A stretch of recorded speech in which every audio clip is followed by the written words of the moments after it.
This is a Headgum original. I will say that this is grosser than I realized.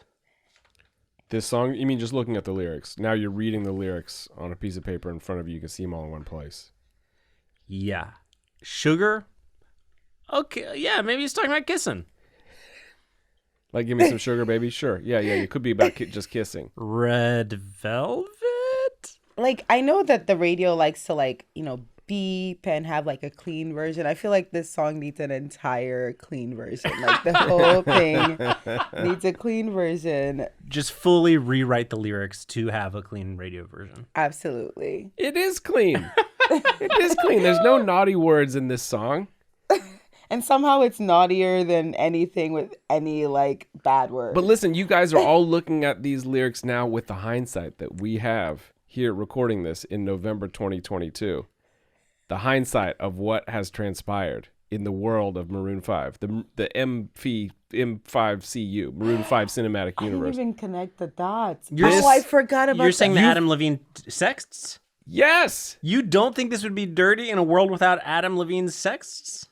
I'm saying that now you cannot unknow what you know about Adam Levine and his marital infidelity and his absolute thirstiness. And this song is so thirsty. His need to see the booty. Oh my God. This, I didn't even Anna, connect are you the dots. really saying you walked in this room without thinking about Adam Levine's I sex? did not think about that. That's why we're here. Oh, man. To peruse every angle. I wish I had not spent the last 2 days thinking about Adam Levine's sex, but I have.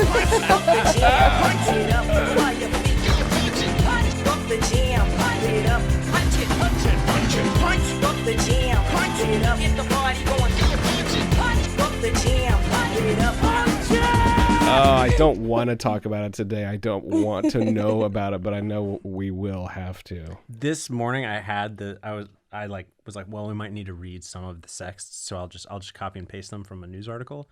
And all the news articles I could find about Adam Levine's sex, which is a very funny thing to write a news article about, were really just roundups of like the funniest tweets about Adam Levine's sex.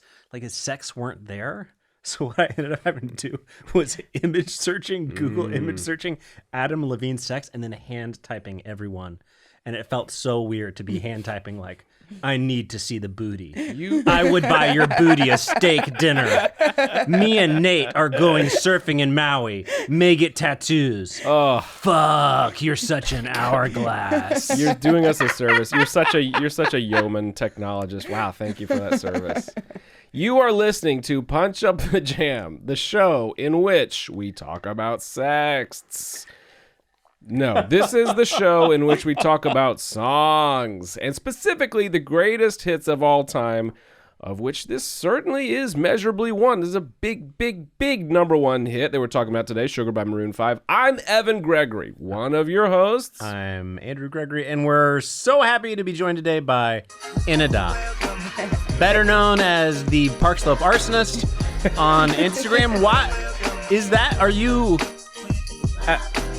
I mean, we have too many listeners. We need to say whether you're an arsonist. We know you to be content creator, social media person, Instagrammer, and funny human. Can you confirm or deny here in front of the press for the first time whether you're not an arsonist? I plead the fifth. I will not answer that question without my lawyer's presence. Thank you. But I understand you came by that handle the best way, which is you were just doing a bit and then decided to never change it back. Yeah. You were trolling your friend. I was. My friend tweeted, he tweeted, has anyone noticed there's been a lot of fires in Park Slope lately? And I changed my handle to be Park Slope Arsonist so I could respond and say, wow, I wonder who's behind all of it. And it just stuck. A surprising amount of the internet is just built around trolling. And so it makes sense that at least one Instagram handle is just a high-level troll as well. I mean, a large percentage of this podcast itself is trolling. Really? I feel like... taking the best hits of all time and making them even better in a way that sometimes is a little trolly. That's exactly right, Andrew. We always make these songs 100% better. 100% better. No one would ever argue that we've ruined these songs when we improve them at the end of every episode of this show. We have a real tough cookie this week because this is a big hit, but it is an insipid hit. I mean, I'm going to sound dumb saying this, but I did not realize what a big hit this was. And it popped up on, for me, like, this is the ultimate list of the biggest hits of the last 10 years. It's on the list. You must have not been driving when this was out, because if you had a car and you had to drive, this was on the radio. It felt like for weeks. They wouldn't turn it off. They get to the end of the song, you fade back into the beginning of the song. Then you get out of your car, you go into CVS. It's playing in the CVS. I thought this was a pharmacy level hit. I thought it was a pharmacy level hit that's like Carly Rae Jepsen's third single that you only hear in the pharmacy, but you don't hear in the car. And this is on the list of the 30 most viewed YouTube videos of all time. 30 most which viewed for me YouTube is like videos? the canon of like the biggest song hits of the last 10 years, basically. And there's only like a couple bands that have 2 songs on the list, and Maroon 5 is one of them. Taylor Swift only has 1 of the top 30. Maroon 5 has 2. That's crazy. Wow. Yeah, only person with more than 2 is Ed Sheeran. I'm sure. Amazing. What's the other Maroon 5 song? Girls Like You, I bet. I'm Payphone? Sunday Morning? fully blanking, but it's none of those. You Will Be Loved? Katy Perry has 2. Katy Perry? Animals. I don't know. Every song we just listed is a number one hit. This band is so big. I think it's Payphone. Oh, God. Because you think about Payphone, it's in like, I think Payphone is around this era. Payphone is after Adam Levine is on The Voice, and so much of their resurgence and takeover, they like have a pretty big like 2000s, but it's all like, oh, this is kind of an undergroundish band. Like, oh, they're opening for John Mayer. And it's only once he's on The Voice that all of a sudden they're like premiering, quote unquote, Maroon 5 songs on The Voice, and they're just like huge, blowing up. Career making change. Yeah, career making change. Yeah. So I think it's Payphone. Wiz Khalifa's on that, right? Yeah. If you're a host on The Voice, that equals number one hits. If you host The Apprentice, you get to be president. This is the way reality TV works. This is just the way it works. So of all of their number one hits, we're talking about the song Sugar. And you picked it. Anna, could you share with us, what was your motivation? You brought this song up. We immediately said yes, because this was a song we could really drink the haterade to. You had a couple of great suggestions, but Sugar was just our number one pick of your why is this on your top list? tier picks? I mean, personally, as a career hater, I feel like I hate for a living. There are a lot of songs that really rub me wrongly, but Sugar in particular had this ability to be awful entirely throughout, in my opinion. Like, usually, like, a song is bad because the chorus is annoying, but Sugar, like, the lyrics, the vocals, the chorus, the bridge, like all of it in entirety, you cannot find a moment of peace, a moment of zen in that song. And all of that together, I think encompasses one of the worst songs ever, like, to grace the ears of the American public. And, you're going contrary to the people's wisdom, because we're talking about a 3 billion view video. People love this thing. I think people just are curious what the video would look like. And I probably would go home and probably check out the video too, now that you mentioned it. Do you know what the video is in it? I have no idea what the video is. We've had a lot of discussion on the podcast, and we've only settled on this recently, about whether videos are canon for a song. The song has a certain message. When you watch the music video, is whatever they chose to do video-wise, does that become part of the message of the song? Or was it just an afterthought that they had? Here we are talking about the song for an hour. If we're talking about Hoobastank's The Reason, can we talk about their music video in which they're pulling a bank heist to steal a ruby? Or is that kind of off message? And after weeks of struggling with this, we've decided that the music videos are indeed canon. And this music video is crazy to me, is directed by the director of the film Wedding Crashers, and who's a personal friend of Adam Levine's, family friend. Yeah, sure. Yeah. Just grown up in LA, going to Brentwood High School. You're just family friends with the director of the Wedding Crashers. And he decided to set the music video in the WCU, the Wedding Crashers universe. Yes. Yeah. And in the video, Maroon 5 is going around to different weddings and crashing the weddings to play the song Sugar. And like to surprise people. Yes, in their and they're like these like poor PAs dressed in tuxedos are walking in and building a huge tent in the middle of the reception so that Maroon 5 can sneak into the tent. And then like the brides and grooms are being like brought over and like led by like a PA to the tent so that the tent collapses and like the bride is standing like 5 feet away from Adam Levine on her wedding day as Adam Levine is going like, Sugar! It's insane to me that this made it through all of the decision points to be made. It's shot like a reality show. Like this actually happened at several different weddings. You know, the music video comprises that it happens 4 or 5 times throughout the course of the video. Like you're supposed to believe that Maroon 5 is sort of driving around town to many different weddings happening and just busting in and surprising the bride and groom by playing to them. And that is depicted as the ultimate awesome rad thing to have happen at your wedding. To get surprised by Maroon 5 jamming out. Playing a song that presumably you've never heard before, because presumably this song was released after the video was shot. That's right. That's right. Who on their wedding day wants a full video crew to show up and have Adam Levine scream him in your face? I just don't get it. I have so many questions. I'm ready to answer them because I read a lot about the music video. I mean, I want to know like what's like why, you know, like why this like concept in general. Like from the lyrics, you would think like, oh, like this is gonna take like a couple. Like if I had to imagine the music video, it's like, you know, like maybe like, you know, Beyonce's what's that Beyonce song, Irreplaceable? Mm-hmm. Yeah. Sort of like that vibe, but like from the perspective of the guy, so he's like sort of begging her back. That's what I would like imagine. It's a begging song for sure. Yeah, or a white guy version of the D'Angelo video from the 90s. Oh, where yeah. D'Angelo's just naked and hot. Yeah. So that. like this, I don't know, a wedding, it feels, this is the least romantic song. Like it's purely horny. I think you're onto something huge here though, because I think it's supposed to be Adam romantic. Levine thinks it's romantic. Adam Levine thinks it's romantic. I think to be this absolutely thirsty, just begging that it's romantic to just be like, please, gimme, please, oh, gimme. Stop saying that. Stop saying that. I want to slurp your sugar. I think that may be his romance.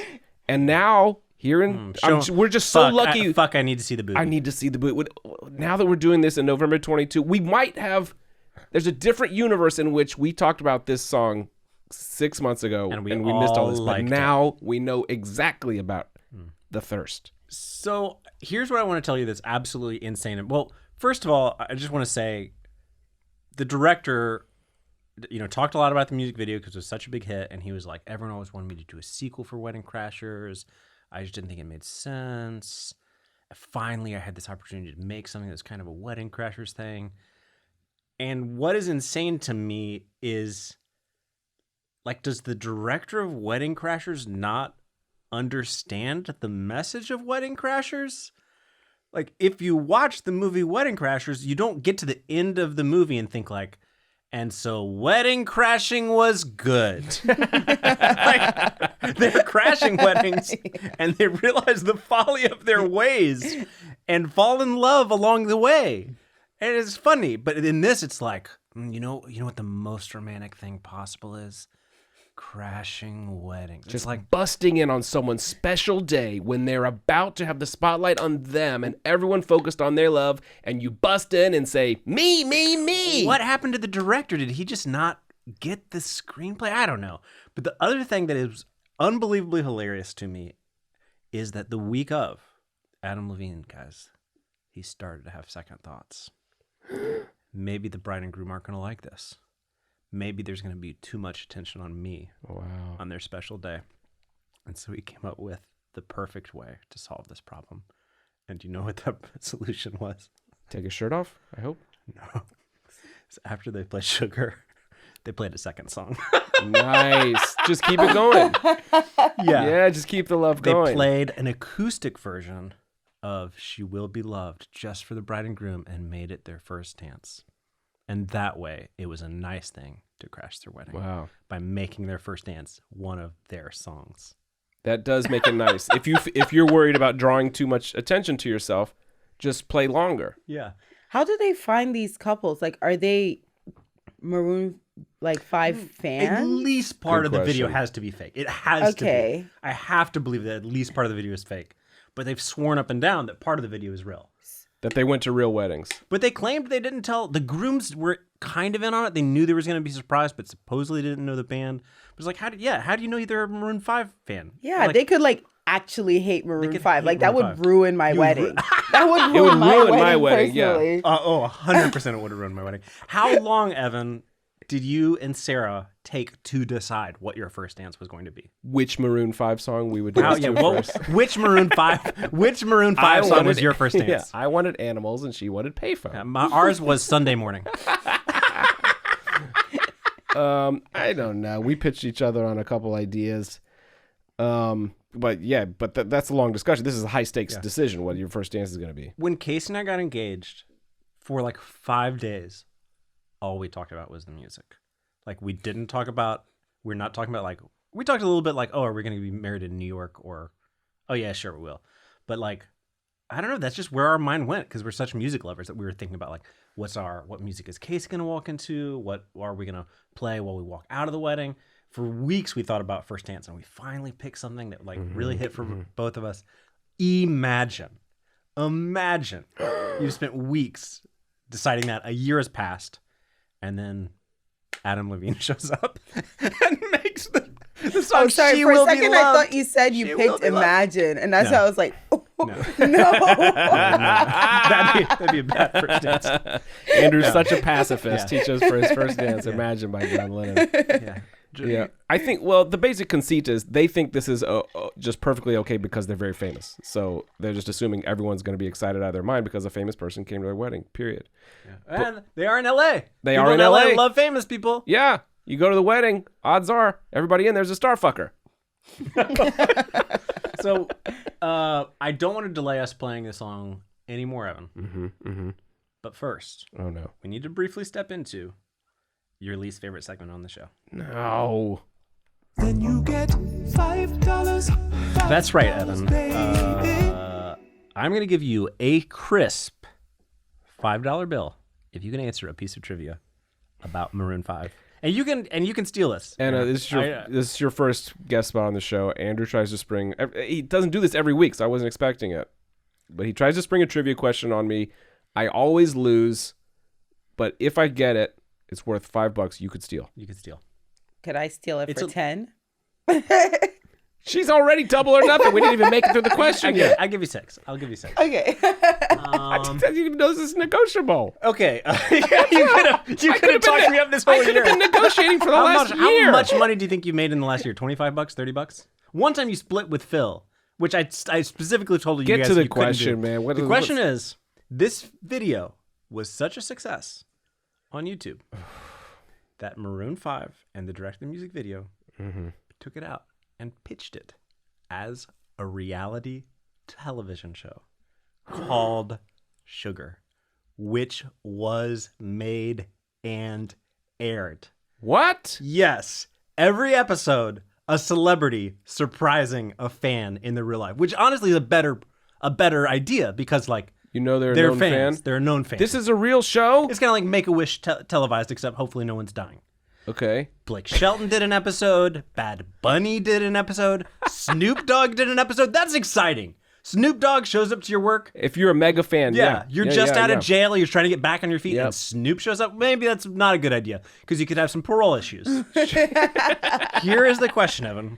What failed, canceled streaming service did There's so this many. did this There's air so many. on. Okay. It was, I think, originally picked up by NBC and got kicked off. Yeah. And then 8 episodes were made of this. Okay. Quibi? You've given I'm an just going with absolutely lethal Emma hint thinks, to say this. Emma thinks you could do this into a quick bite. Do you really think you can have Blake Shelton must meet be a fan in Quibi. a quick bite? It must be a Quibi. No. Why are you shaking your head? Don't give me a second chance because then I'm going to go with CISO. You guys went with Quibi. Was it I CISO? thought you were going to guess CISO. Was it CISO? The answer is YouTube Originals. What? Oh, no. YouTube executives were just like, it did get 3 billion views. People just want to see more sugar. It does make sense. YouTube Makes so Originals much sense. only greenlight stuff that's based off a big-ass YouTube video. Yes, exactly. It's kind of hard, though, because YouTube Originals is 100% like been canceled and spun down like Quibi and CISO, but like YouTube still exists. It was just a part of their business. Yes, I didn't think of them as canceled. We don't have the full Schadenfreude for YouTube Originals that we have for Quibi. Okay. All right. Well, that's good to have in mind. So we already know a lot about this song. We got to keep the music video in mind. We got to keep the thirsty in mind. Let's start playback on this song and see what we think. We already know that Anna is a major hater of even just the sound of the thing.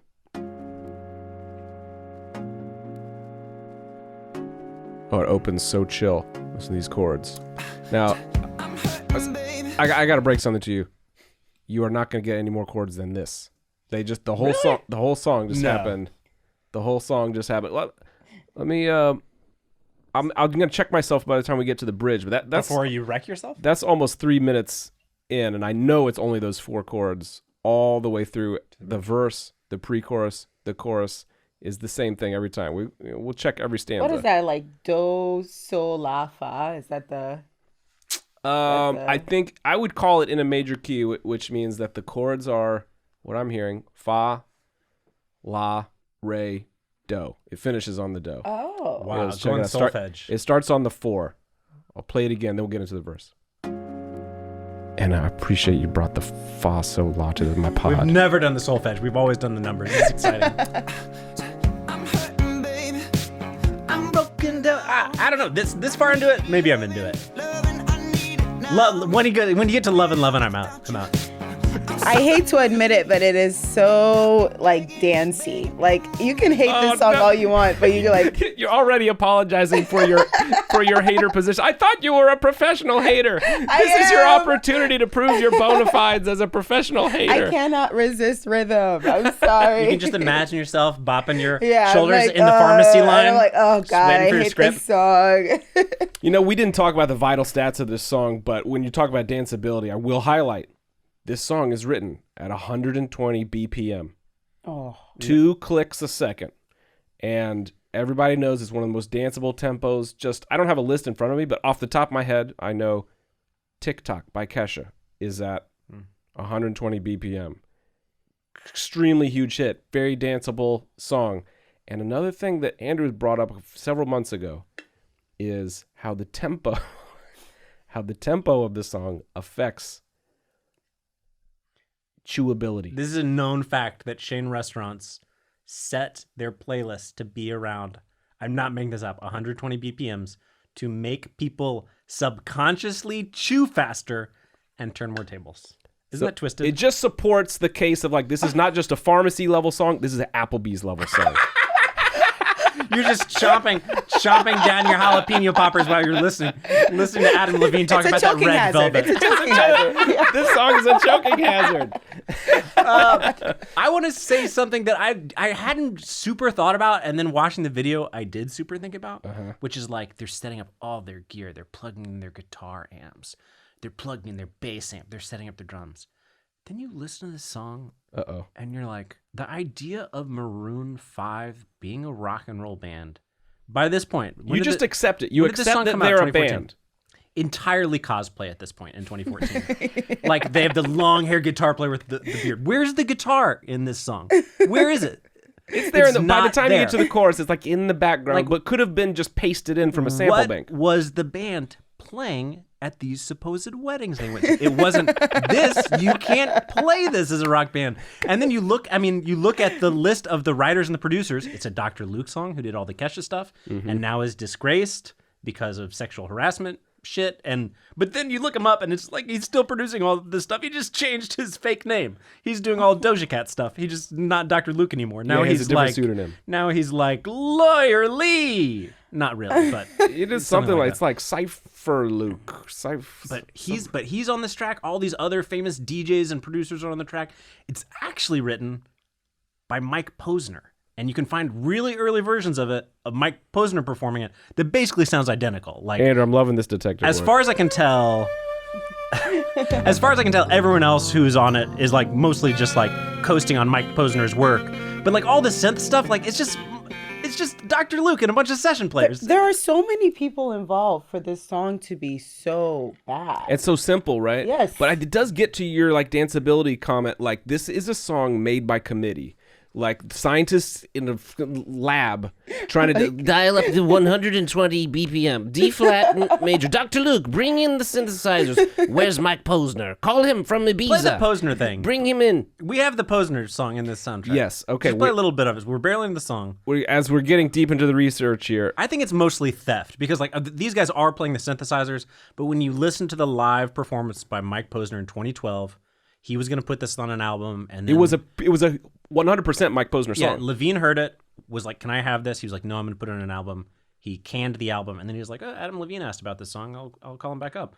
When you listen to Mike Posner do it, you're like, "This was already done." Like, as far as I can tell, Mike Posner did 80% of the Okay, work. so this is like an iPhone video of Posner doing a small show, before the song belonged to Maroon 5. Same synths. And he does a lot of the background vocals on the real track, on the real quote unquote the Maroon 5. You can hear the synths are already there, identical. So it's like Maroon 5 didn't play those or add them. Mike Posner had already played them, performed them, recorded them before the thing just got passed down the hallway. And to who's Maroon on 5. stage for Mike Posner? Nobody. There He's is no just band. on stage with a microphone, singing along to the track, which is what Adam Levine is doing while the band is standing on stage.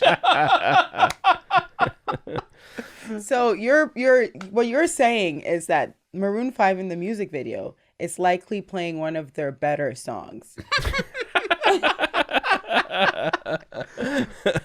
When they're just faking playing their instruments, or they're really just playing to a backing track. Yes.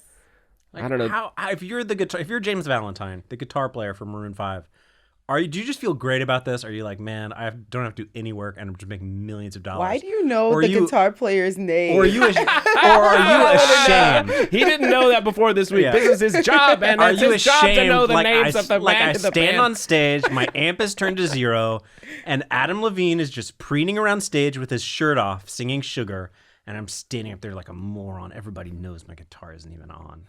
How do you feel about that if you're James Valentine?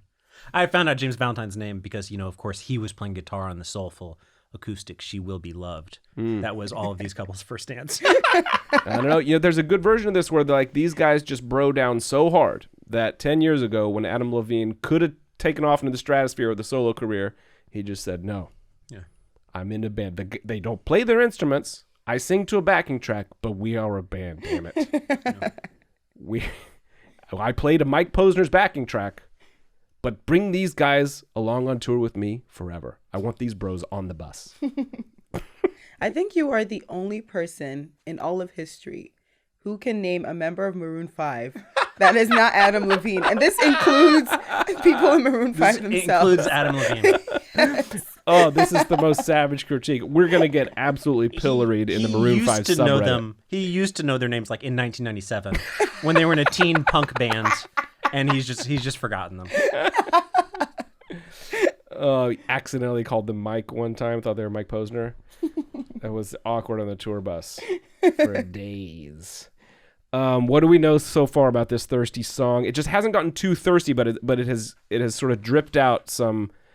Like we already know from the one stanza that the song is about begging. I'm on my knees. I'm hurting, baby. I need your loving. Okay, this could be a million love songs so far, right? Kind of generic, not horrible, danceable. Let's see what unfolds. It's killing me when you're away. Okay. It's boring, frankly. Very. And we're ready. Super We're ready for repetitive the melody. hook.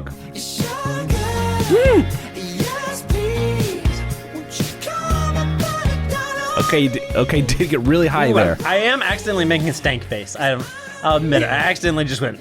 I didn't want to, but I did. You felt it. When the first sugar hits, it's pretty cool. It's not higher than the Bee Gees. It's very high.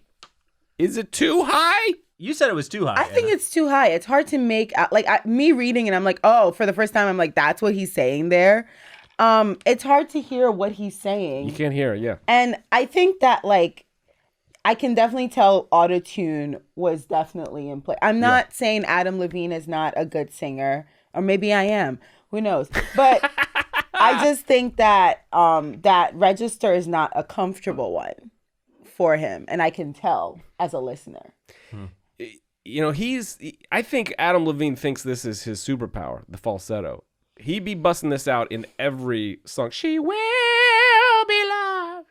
She will be loved. I think he thinks like this is like other singers can't do this. Yeah, this is the Levine-ness, buddy. This is what I bring to the table. Vocalists hate him.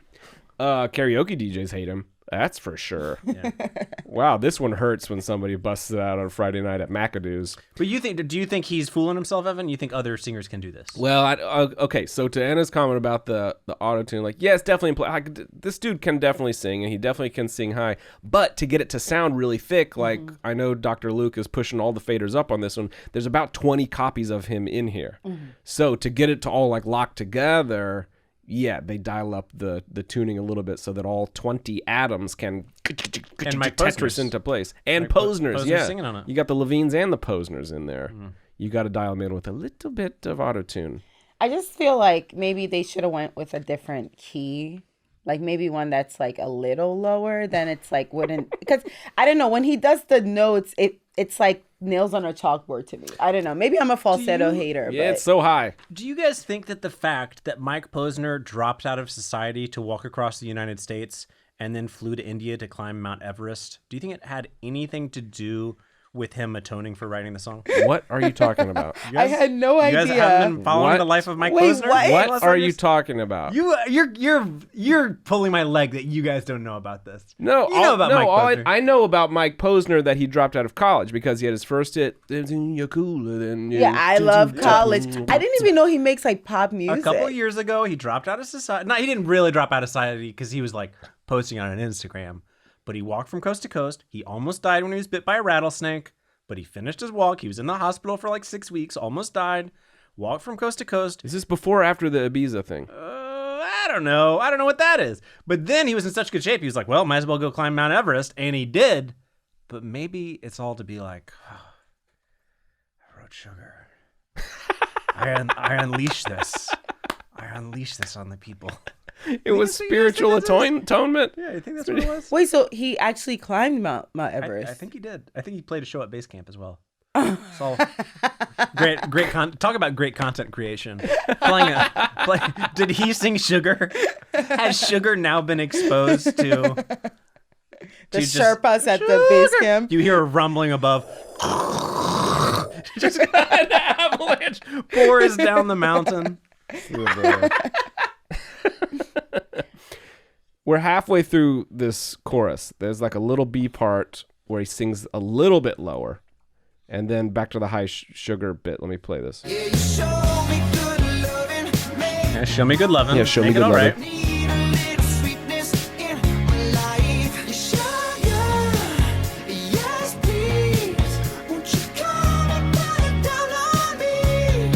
You're right. You know, they chose the key. They decided like the high note. Let's put the high note right at the peak of where Adam Levine can sing this. When he sings "Sugar," you can understand that. That could be on the Saturday Night Fever soundtrack. Once he reaches up to that F, then it starts to pinch off, and you're like, "Sorry, what'd you say? I'm sorry. Come and what's me?" Wow, won't you come and put it down on me? It's a reach. It's a very demanding song. Put what down on me? Right, what exactly are we putting down? What down on We're putting me? a down payment on me? He's a house. 0% APR for 36 months?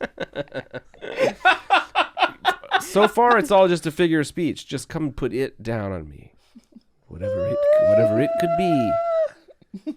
Whatever it could be. But we're going to progress through some more thirstiness. We got one other verse to listen to. Tell me what you think. My broken pieces, you pick 'em up. See, Evan's bobbing his head. He couldn't help it. You can't help it. It's 120, 120. man. My neck moves at 120. I just realized this song, the like instrumental sounds similar to there's a Katy Perry song. Oh, man. Just say it. We're going to Google it. It's probably by Dr. Luke. Whatever you say it out. I'm Googling It was last Friday night. Last Friday night. You know when she goes, "There's a DJ in my head" or something. Yeah. Like, I don't remember. Yeah, and words, Rebecca but- Black's in the video. Yeah. Yes. Yeah. Okay. I don't know if I'm like just misremembering the song, but I feel like that part sounds similar. Yeah. I think like the way that the super producers involved in this song have their like fingerprints and signatures all over pop music. Like you're definitely hearing some of the signature sounds in here. So I just Googled it in the last 10 seconds. Last Friday Night by Katy Perry is at 126 BPM. Incredibly close. It's produced by Dr. Luke. He just was. It's the same guy. Yeah. And there's a period of song that of about maybe 8 years between Since You've Been Gone by Kelly Clarkson and this song, where one of his signatures thing is his rhythm guitar. It's the exact same in the Friday Night track. I'm sure that's what you heard, and Yes. you're acing the Yeah, detective that's clues. like- He wrote Katy Perry's first big hit, "I Kissed a Girl and I Like It." No way. And he was in the Saturday Night Live band as like a guitar prodigy, and then basically at like Saturday Night Live after parties ingratiated himself. No, I don't mean that in a bad way, but just like connected with more important people in the music industry than him. It's very cool to be in the Saturday Night Live band, but you're not out there writing hits. And he became his mentor was Max Martin, who wrote all the hits for ABBA and wrote all the hits for Ace of Base and stuff. And so like in their early, like in Dr. Luke's early, they co-wrote some a of bunch of stuff Katy for Perry Backstreet stuff, Boys and NSYNC. And then he went out on his own and then got sued by Kesha. There's like a family tree of these super producers that leads right to the Maroon 5 stuff. Yeah. And then he gets sued for sexual harassment by Kesha and settles out of court. Sure, he did it. No. Can I zoom out for a second? And I want to levy an accusation. I was gonna try to like pretend like this was like, oh, I noticed something, and then get to the accusation. But I decided to mix it up. I'm gonna zoom out and drop an accusation at our friends in Maroon 5. Oh no! So here, what? Like, if you had to classify this as a genre, what would you say this is? Bubblegum. This is just pop. This is just manufactured in a lab to go in the top 40, and it worked. They did it. But there's also kind of like, would you grant me a kind of retro disco thing going on with the Bee Gees and with the drums? Well, I think just the singing, definitely makes me think of the Bee Gees. Sure. So this is like what, 2 years after Uptown Funk, right? Uptown Funk was a masterpiece. Uptown Funk is Is coming it? out in like 2011 or 2012. This is coming out in 2014. Then you think back to their first couple albums, and they're like touring with John Mayer and playing this like more guitar-driven stuff. Actually, I think Uptown Funk is not before this. okay, look it up. James Valentine gets them on John Mayer's tour because he was friends with John Mayer at Berkeley. And he comes in late. Oh, brother. He like gets brought in by management. Management is like, you guys need a guitar player. And they bring in James Valentine and they make him change their name to Maroon 5. And just through the personal connection of James Valentine, they go on tour with John Mayer. And I basically feel like their early albums sound like John Mayer a couple years after John Mayer hits. What I'm accusing Maroon 5 of is basically being trend chasers, of them being like, whoa, so what's on the charts now? And did they nail it? Yes. But I just think they're trend chasers. Did this song come out before or after last Friday night? Because I think After. I want to echo that accusation that I do think that they're trend chasers. When did Uptown Funk come out, Evan? 2014, like same time. Okay. And my last piece of evidence for Maroon 5 being trend chasers is, Okay. I have this on the soundboard for you, Evan, Oh no. is this their first single ever when they had a different band name, Okay. Kara's Flowers. They released this in But it's most of the same dudes in the late 1997, most of the same guys. Adam Levine was still playing guitar. That was one of management's things. Was like, this guy's going to be a star, but he can't be playing guitar. He needs to just sing. So they brought in James Valentine. If you're wearing a guitar, you can't cleanly take your shirt off. Exactly. You can't show off your tattoos.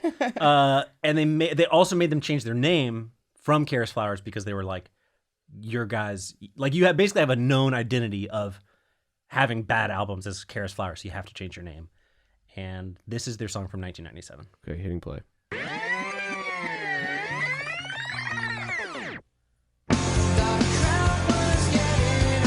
It's just so Blink-182, so Green Day. It ended up getting picked up by Green Day's producer, the guy we talked about a couple weeks ago when we were doing Green Day, Evan. Like, he ended up being one of their main guys, but it's just like, pop punk is big. Let's do a pop punk album.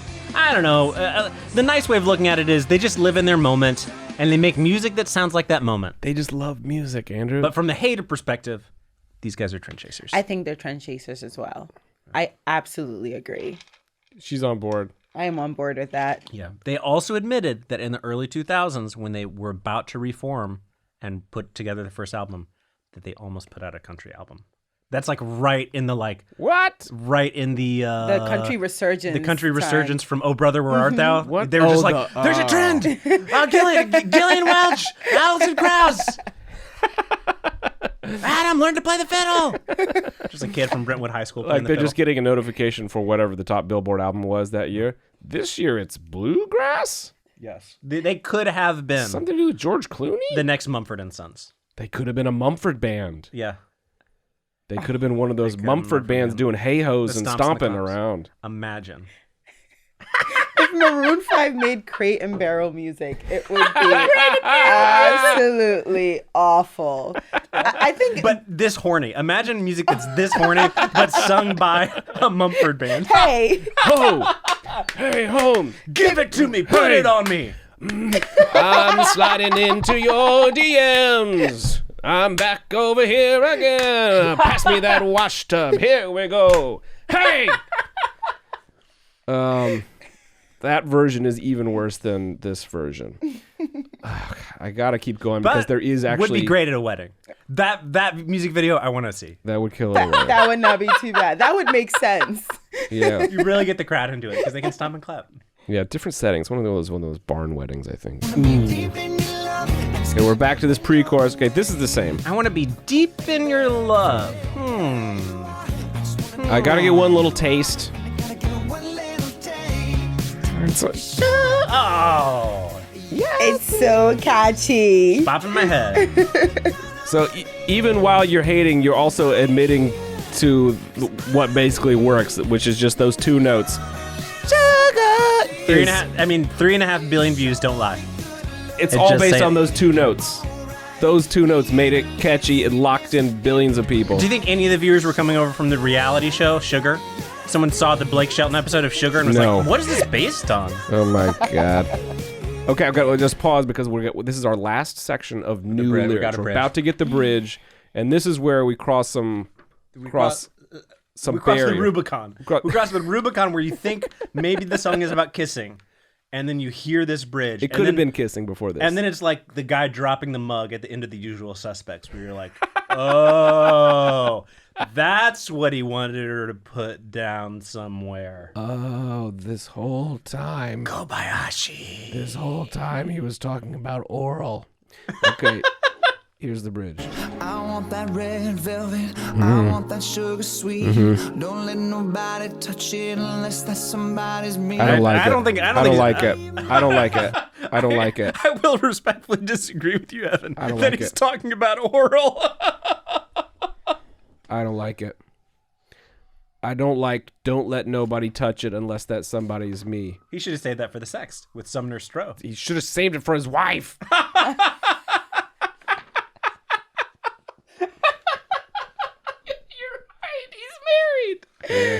It's exactly what Sumner Stroh said in the sects. Aren't you married, lol? Aren't you married? LOL. Are you married? LOL. Or something? He dropped. It's complicated. He dropped the oldest line in the book. Yes, but. It's complicated. People go through things. Yeah. You don't love to hear it. Yes, but. People go through things like their husband sliding into Sumner Stroh's DMs. Yeah. Something you might go through in a That's marriage. something you might go through. You know, I feel like the music video was like a metaphor for how he ruins the sanctity of marriage. Oh my God, Because amen. he's over here interrupting people's weddings and sort of like, you know, doing that. And he went on to sort of do a similar thing to his own marriage. He's singing this bridge to the face of brides in front of not only the grooms, but their dads who just walking them down the aisle and are like, is the father-daughter dance next? Oh my! Imagine being at that wedding, I want that red velvet. Wait a minute. just staring at the bride's Don't face. let nobody touch it. Unless that's somebody. I gotta be your man.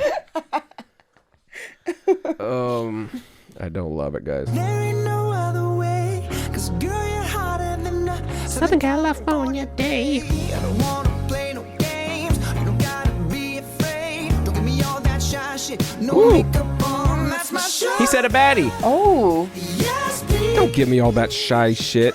Maybe there is actually a radio edit, but they only bleep that. They didn't Yeah. bleep all the other dirty stuff. Okay, at this point, the song is already 3 minutes long. We've heard all of the lyrics, and now it's just this. A little vamping there.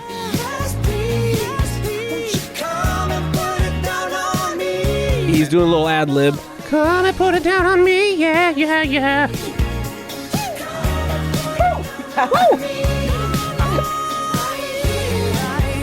Oh, just soaring above everything with that mega high falsetto. I'm incredibly disappointed I did not have time to show up with Adam Levine's fragrance. Adam Levine has a fragrance. It's named Adam Levine. What? If I'd had a little more time on my hands, guys, I would be just spraying it in the air right now. Just so we could see what Adam Levine smells like. More of this He also had a chorus. clothing line at Kmart, but I'm not sure you can still buy it.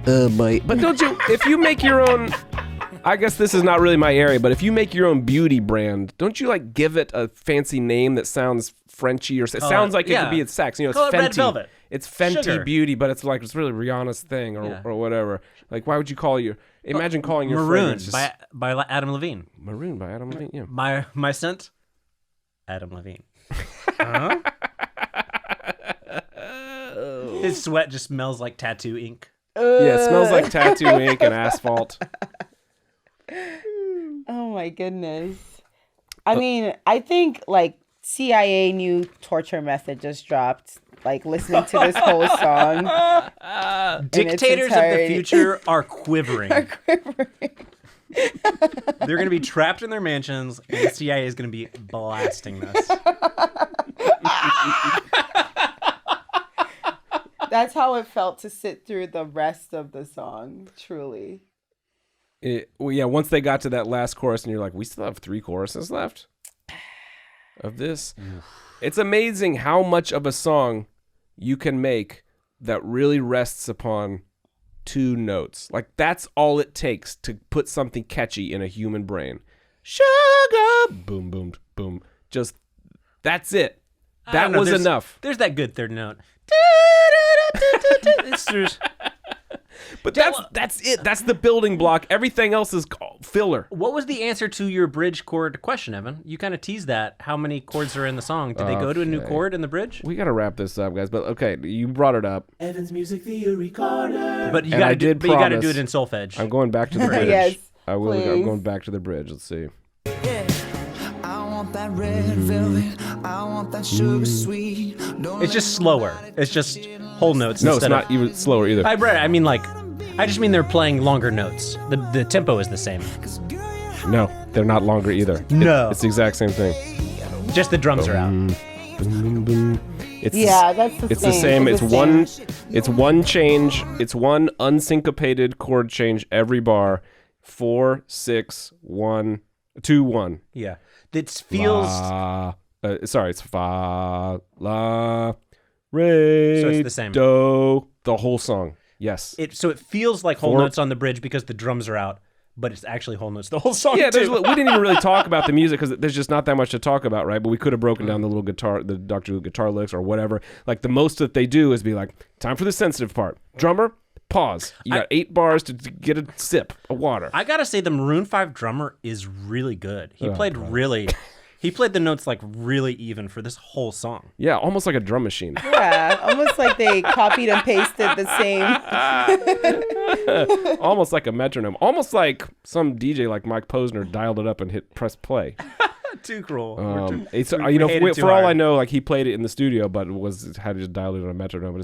So it might as well be a drum machine. Anyway, we went back, we checked the thing I said I was going to check, and sure enough, it's the same chords, top to bottom, for 4 minutes. Inna, do you have any last words about hating the song now that you've listened through it? Now that you've learned so many facts about the music video, and imagine what it would be like to have Adam Levine sing your first dance at some moment in the future, and also read the lyrics about Red Velvet. Any last thoughts? I think knowing what I know about the song, I hate it even more now. Like, I will say, like, this is a song that I've hated, but I'm the type of hater where, yeah, I'm bopping to this song. It came on the radio. I guess I'm gonna sing along. And now I think I utterly detest this song. It's bad. It's and the lyrics are way worse than I thought they were, like from what I could hear. Like, you're already annoyed by the sound of the song. Now you're actually reading the lyrics instead of the previous version. They're so high they're muddled. You can't hear 20% of them. The lyrics are bordering on morally objectionable. Absolutely. And I'm not talking about like you shouldn't sing about sex. I'm talking about like it's manipulative. I own you. Yes. And like and the manipulative it's like side of it. Almost gaslighty, almost like no. Like, he definitely did something before for her to, like, want to end whatever was going on. And he's, like, coming back, like, I'm hurting. I'm the victim here. For me, romance is like, we did something beautiful together. I'm attracted to you. Are you attracted to me? We're finding each other mutually attractive, blah, blah. This is so wonderful. This is beautiful. For Adam Levine, romance appears to be begging and being super thirsty. Please, baby, give me a red velvet cake. Mama, mommy, I need it. Stop.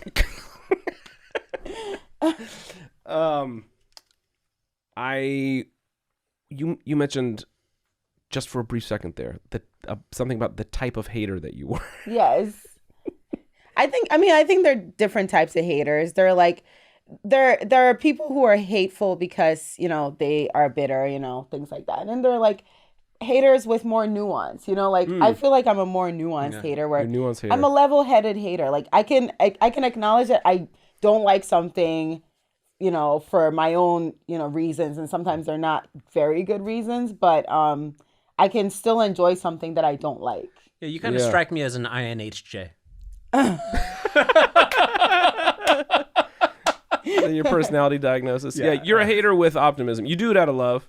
It's a hate, but for love. We were talking about this before we rolled about hating.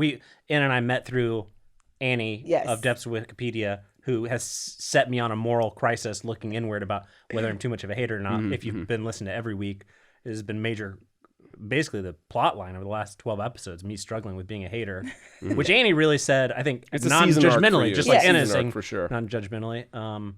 But we were talking about off mic that like you can be a hater just for hating, or like, are we optimistically hating, just wishing the song was better, wishing the song was in a better world, wishing that Adam Levine just wasn't so goddamn horny. Yes. And we got to get out of here and actually go do the punch up. There is a troll. I'm just pledging. There is a troll version of this punch up, and we have definitely trolled guests before, in which I'll go away and I will just modulate up on every verse to make it higher and higher, and then play it back for you. And I'm pledging right here to not do that. This won't be the shitpost version. This will not be a shitpost in which I torture you with an even higher version. I won't do that. After the break, we'll listen to the punch up. Let's punch it. So obviously I've done an embarrassing amount of reading about Adam Levine and Maroon 5 and Sugar in the last week of my life. It's not embarrassing. This is the crux my of our job. show. I It's my thank job. you. I It's my thank job. you for doing this research. But the funniest thing I found out, I forgot to tell you guys, which is I went to Adam Levine's page. I was like, I mostly wanted to read about Wikipedia Maroon page? 5. Yeah, I went to his Wikipedia page where, like you do. It's where I do a lot of my research. And I was scrolling down and I was like, there was something I wanted to check out. I was down in his personal section and I was just like, that's funny. There's no mention of the whole sex thing. That's a pretty big scandal of his in the last 2 months. A notable scandal. Yeah, he's sexting with an Instagram model. Multiple. And one of them reveals it on TikTok. And he said that his wife was pregnant with their third child, and he said, "I actually want to name my child after you," which is no bueno. That's no bueno. That's really weird. It's one thing to say like, "Wow, you really have an hourglass figure." It's another thing to say, "My wife is pregnant and I want to name my child after you, my side piece." It's a breach of so many moral codes. Anyway, so I was like, and felt like it was meant to be a flirt. Yeah. In his personal section, there's no, and it's like you're seeing his whole flirting in these sex because like, oh, he's like going really hard and I want to see the booty, and then he's like trying to do the casual thing. We're like, oh, I'm thinking about getting out of town, taking a trip. It's like just letting you in on his life, but also like maybe mentioning like you want to take a trip to Hawaii with me, like you do. So I was like, oh, is there a separate section? No separate section about his sex. That's pretty notable. This is a big sex scandal. People have big media scandals. It goes in the Wikipedia article. And all of a sudden, it hit me. Oh no! I was like, this is going to be an insane talk page. Meaning that's the page behind the page. That's the page behind the page where the editors fight when editors are being crazy. And there have been hundreds of edits in the last 2 months of people adding all this shit. And then there's one guy named Andy the Grump. What? A Wikipedia editor named Andy the Grump who's just immediately getting in there and deleting all of them and being like, this is not notable. This is only alleged. It's not true. Not important to Adam Levine's life. He's an Adam Levine stan protecting his reputation. No one. Have you ever seen Andy the Grump and Adam Levine in the same place?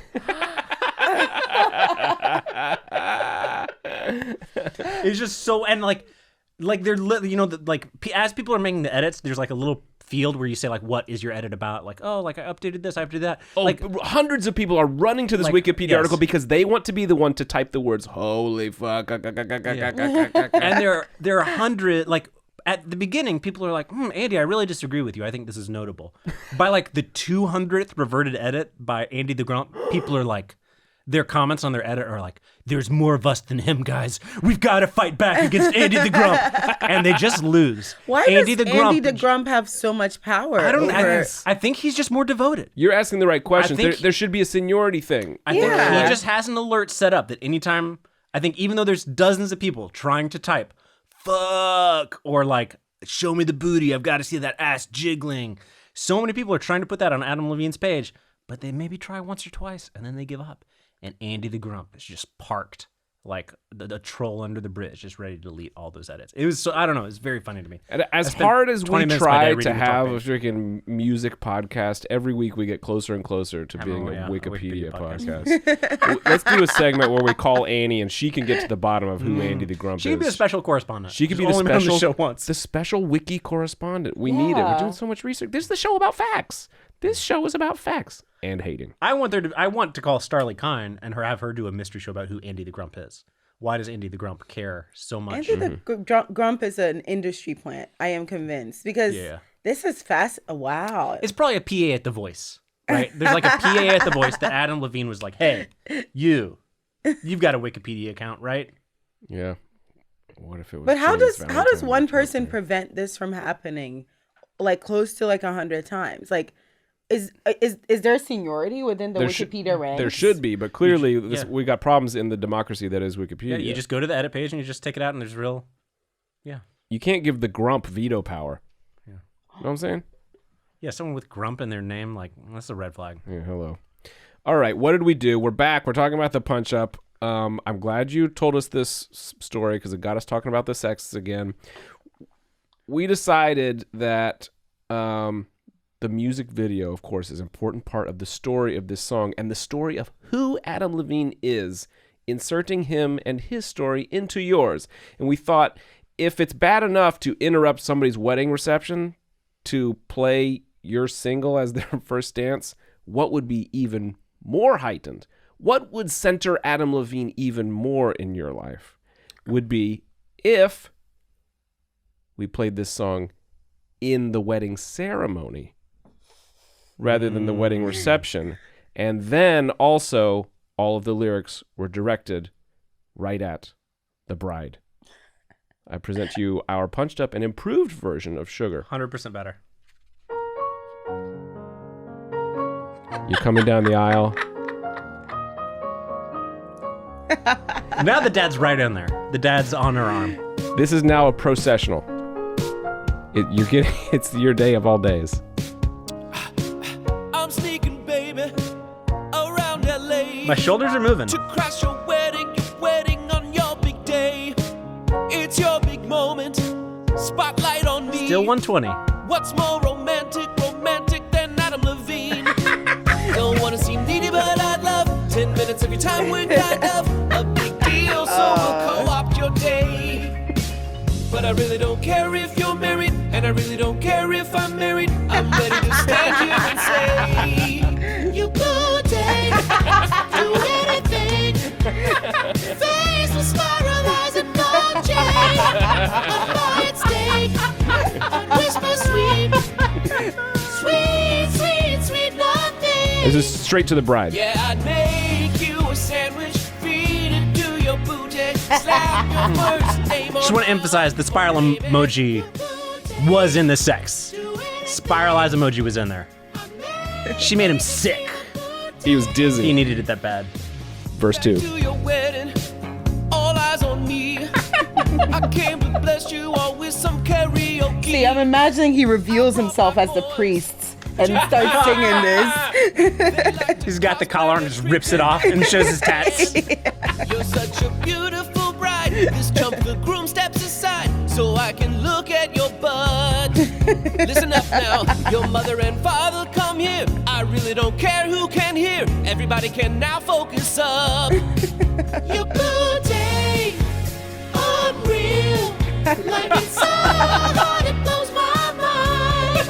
Like it's a real big moment. It blows my mind. Reminds me of a blimp at halftime. Yeah, I'd sell all my children, replace them with your butt, put it in my last will and testament. Booty, do anything. Too real. It's too real. Need to see the booty, your booty.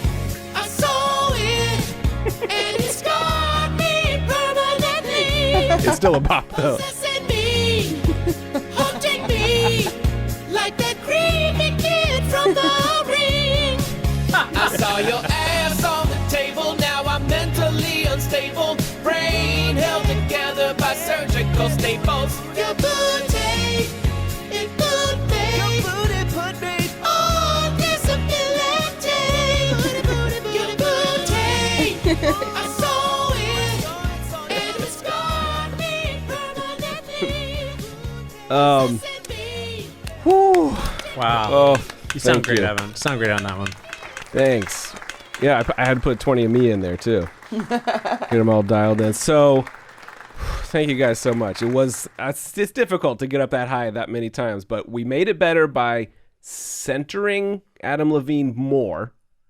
It's even more about it. And also, one thing that happens a lot in our punch-ups, we made this song a little bit more honest about what it's about. I love that. You know, like, I feel like it's not beating around the bush. You know, it's just like straight to the point.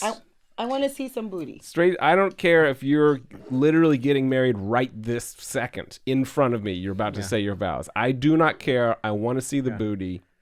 I'm looking at it right now, and it's making me mentally unstable. By the way, here's my Instagram handle. Make sure you give me a follow. Send me a DM. Let's keep in touch.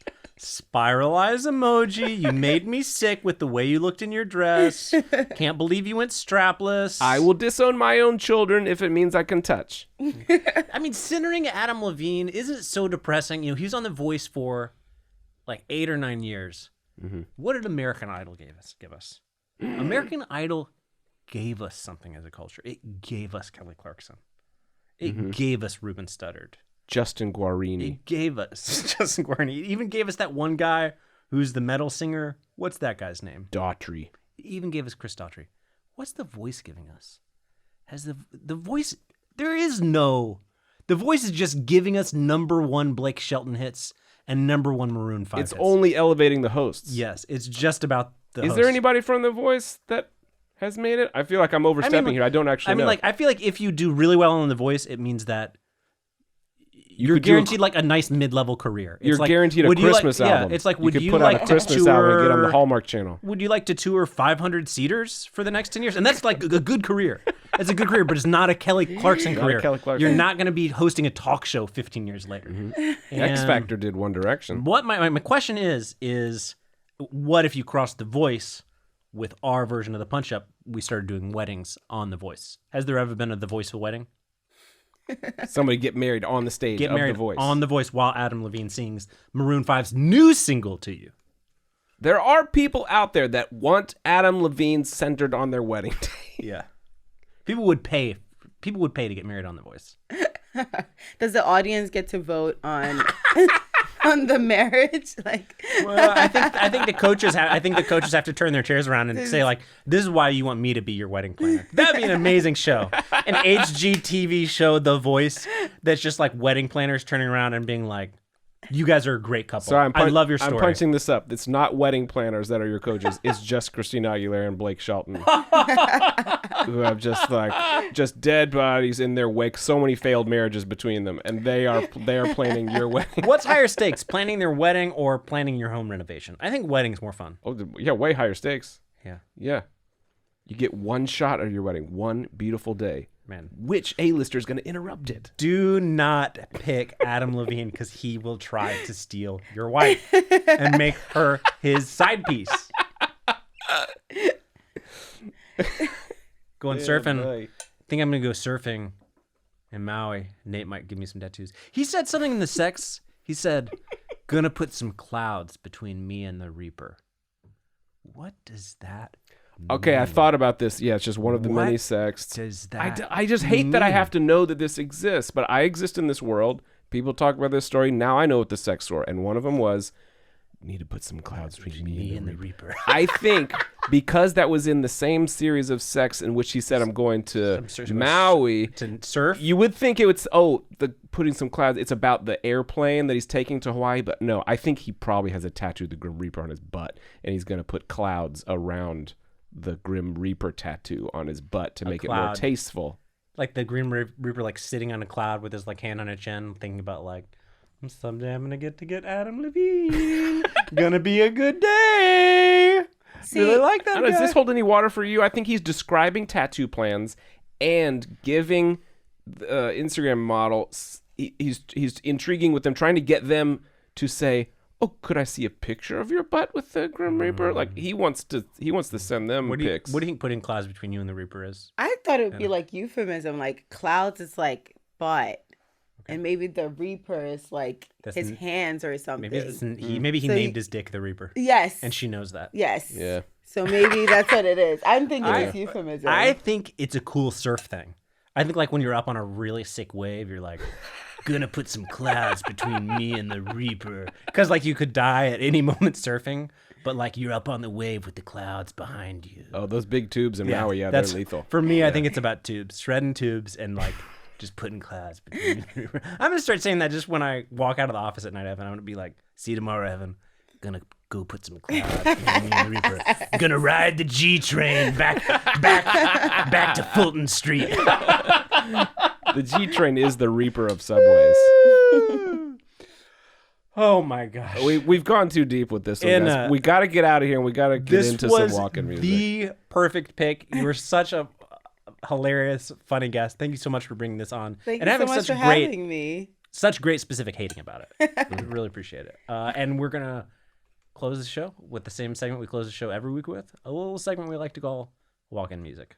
What is your walking in music? What is your walking in music? You want to go first? I will go first. So my scenario is, you could go ahead and start playing the song, Evan. This is a song called The Door by George Jones, the country great. And this is a song I'm playing. I've been sexting with a semi-famous Instagram model. Okay. I couldn't help myself. Instagram famous model. And I was married. Things were complicated. We were working through some stuff. Sure. but my wife, who is a Victoria's Secret model, has caught me. Everybody knows about it, even though it's not on Wikipedia. And she has decided to walk out on me. She's finally decided I'm not worth it anymore. She's gonna put some clouds between her and the Reaper. She's taking our 3 children. Whoa. And leaving me. One of whom is named Sumner. The third child is named after the other woman. This is probably the best song I think ever about being left. Here. The man. So he's been talking about the worst sounds he's ever heard in his life. Would think in my lonely room I'd hear it. Oh, arrivederci, The Possum, George Jones. The one sound in this world my heart can't stand. Doo-ba-doo-ba-doo. To hear that sound. Got him! It was the door. I stand a Foley sound He in the heard song. the sounds of bombs exploding in Vietnam, and the door was worse. Love it. Yeah, you got dumped. That's a great getting dumped song. I'll go next. This is a sincere endorsement. This is a song that I truly love, which is a cover by an artist I love, Wilson Pickett, singing Sugar, Sugar. Originally by the Archies. This version slaps, and I 100% would play this at the first dance at my wedding. Sugar. This is a song also about kissing. It seems like it. This song is Probably about about kissing. This song is about romance Just and being kissing, sweet. man. You know, it'd be perfect for this song is like, maybe you already did your first dance, you sat down, there were some toasts. There's a lot of love in this room. This is a good wedding where no A-listers are barging in and centering themselves. There's a few toasts. You've heard from the father and mother, the bride, the best men, the maids of honor. Now everyone is finally antsy, and it's that perfect time the DJ hits play on this song, and everyone busts up from the table and crashes the floor, hands in the air. It's a feel-good song. I'm going to brief aside one of my heroes, friend of the pod, feature film director Morgan King. One of our very good friends from growing up, Evan. Directed the movie Spine of Night. He's weirdly done some graphic design work for our podcast. He's never been on it. Okay. Amazing fan of music. 80% of my musical taste shaped by him. Just a musical genius. I one time asked him at a crowded party. I yelled at him across the room. Morgan, who's a better singer? Sam Cooke or Otis Redding? I wanted him to settle an argument I was in. Morgan, just hammered out of his mind, screamed across the room. Answer that question, Andrew. Is Wilson Pickett? I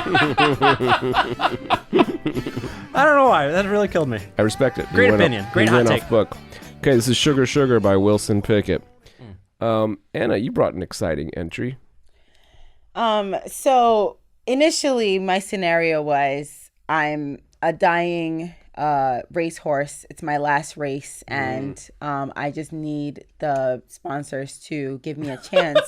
But I think following this episode, I would like to change the scenario into, so I'm a man, and I was just publicly revealed that I was attempting to cheat on my wife in some really illicit messages. Very relatable, yeah. So I've been kicked out of the house for some days, but I'm coming by to pick up my stuff. And, you know, like, I just need a song that will tell her to give me a second chance. So this song, I just want her to give me a chance. Take on me, you know, like. The front door slaps open. There you are with the boombox. The boombox. She's transfixed. She can't take her eyes off of you. She's angry. She hates you. She's seething. And yet, she's intrigued. And she's dancing, of course.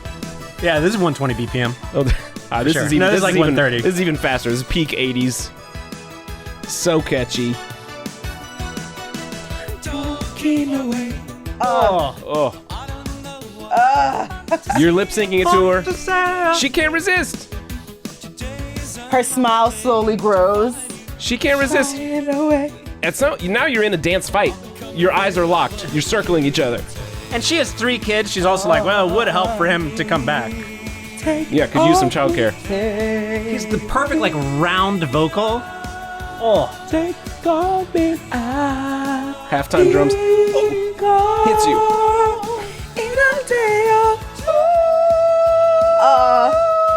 Yeah. That's how you do falsetto. That's how you build up to do it. it. You build up to it. That's how you do it. Oh, we didn't even know we were going to bring it back around to the high note. Does she take you back after she hears that high note? Oh, absolutely not. I mean, what I did was egregious. Absolutely egregious. It didn't work. You have to move into the Residence Inn for sure. Absolutely. I'm gone. I am gone. It didn't work.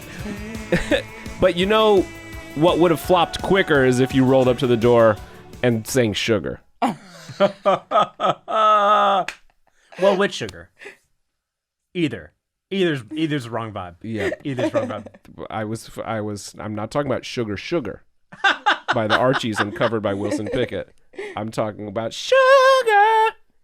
If he sang that to his own wife while they're in a fight, he's getting slapped. No way. Yeah. Don't you bring your Reaper around here. Yeah, put some clouds. Put some clouds some between clouds me and your between Reaper. Yeah. You go over to the Residence Inn and try to order the red velvet on room service. Oh my God. Anna, thank you so much for being here. Please check out Anna on Instagram at ParkSlopeArsonist. Park_slope_arsonist. Arsonist. Yes. If you want to follow our podcast on Twitter, Instagram, it's Punch Up the Jam. As every week, we put the Punch Up on our Patreon, which is patreon.com/Gregory Brothers. Go download the Punch Up so you can listen to it on your Microsoft Zune. And pass it to the DJ for your wedding day. Yes, to play as your processional. We will be back next week with another Punch Up. But until then, we'll be putting some clouds between us and the Reaper.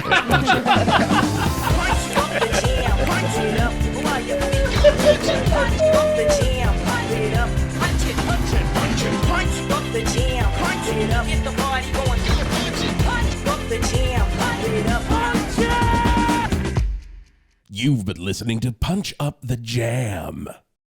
That was a Headgum original.